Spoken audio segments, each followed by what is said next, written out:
Alors, je m'appelle Eric Borde-Tosolini, j'ai 42 ans.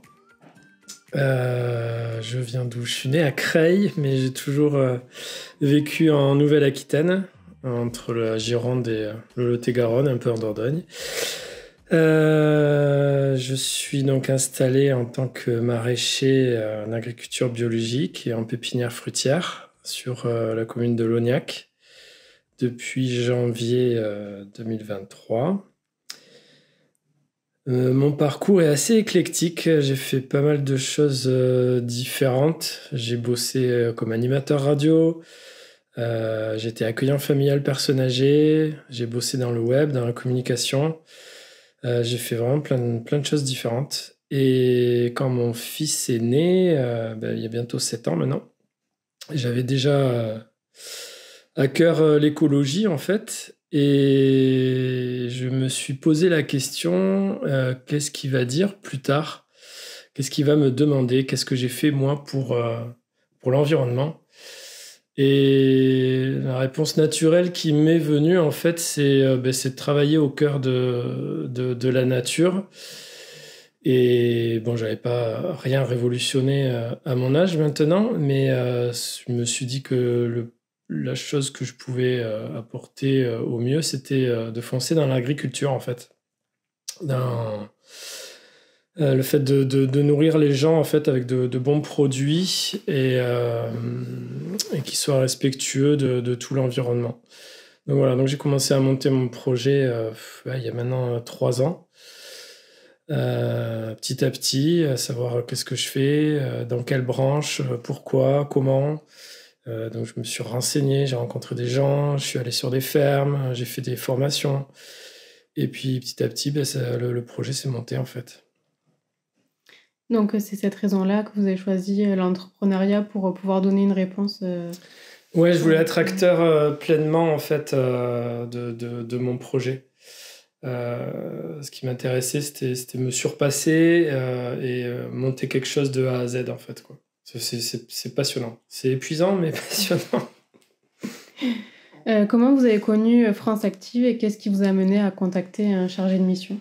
Alors France Active, ça fait quelques années que je connaissais, parce que j'ai toujours eu pas mal de projets. Alors je n'avais jamais contacté avant, mais je connaissais un petit peu tous les biais vers qui se tourner quand on se lançait dans l'entrepreneuriat.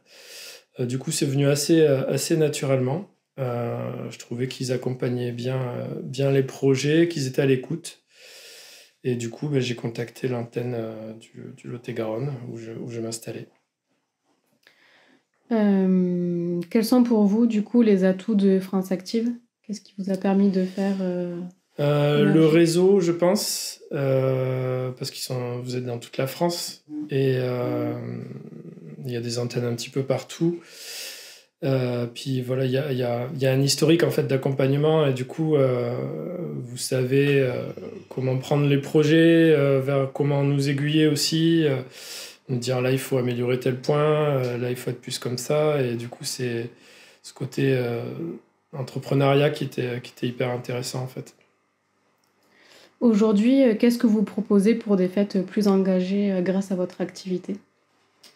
Alors sur les fêtes, moi je produis du légume.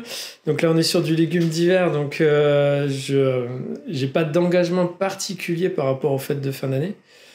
Pas de choses particulières mises en place. Après, voilà, moi je produis en agriculture biologique avec beaucoup de soins par rapport à l'environnement et ça peut être aussi un geste de la part des consommateurs d'essayer d'acheter local et quelque chose de respectueux par rapport à l'environnement en fait. Où est-ce qu'on peut retrouver vos produits? Alors moi je vends direct à la ferme, donc les gens peuvent venir directement ici. Le mieux c'est m'appeler avant parce que je suis pas toujours devant le portail. Je peux être au champ. Donc voilà, les gens peuvent m'appeler. Il y a le numéro juste devant la ferme. Je fais le petit marché de Lognac le vendredi après-midi, le marché de mon village. Et je suis en train de voir pour faire un autre marché prochainement pour l'année 2024.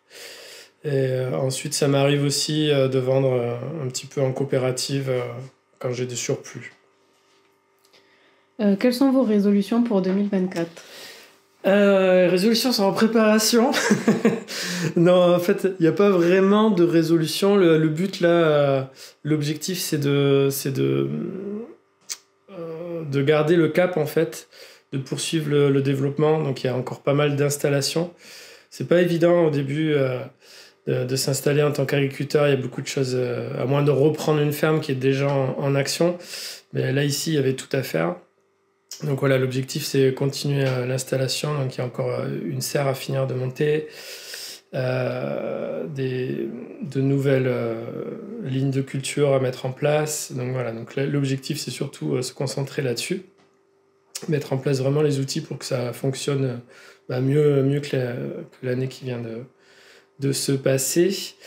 Et après, les objectifs, c'est en termes de vente, quoi. C'est essayer de vendre plus, de trouver peut-être d'autres points de vente et de réussir à diffuser mes légumes, quoi, voilà.